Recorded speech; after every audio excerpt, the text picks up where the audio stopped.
Suddenly, she whirled and turned out the light. Then a yell and a curse rang out through the night. "What you think you're doing?" he roared.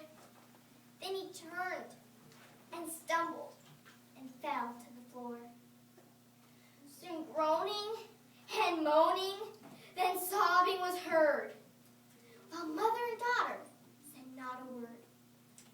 "I'm a fool, such a fool. What's the matter with me?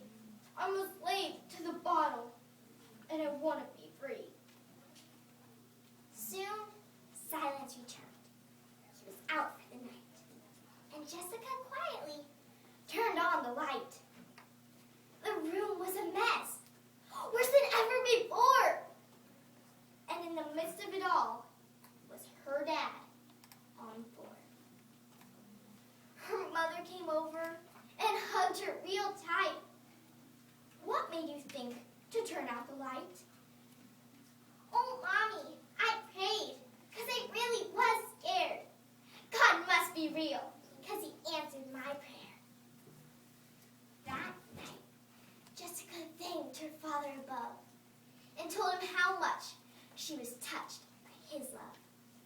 She opened her Bible to Genesis 1 and looked at the verse right under her thumb. God spoke in the darkness, "Let there be light." She felt his peace roll away her fright. "That's it," she thought. "My daddy needs light. He lives in the darkness. He only knows night." She had an idea. She knew what to do. As Jessica prayed, her confidence grew. She would wait for God's timing. He would make it real plain. Her daddy's closed eyes would be open again.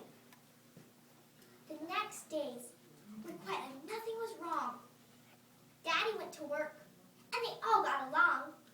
But Jessica was waiting for the right time to act. God would answer her prayer, and that was the fact. It was later that week, just an hour before dawn. Jessica woke from a dream and knew it was time. In her dream, she had seen her dad on his knees. He was crying and saying, "Oh, God, help me, please." Without hesitation, she walked to his room. It was quiet inside, but that would change soon. She opened the door and flipped on the light. Her daddy sat up, startled with fright.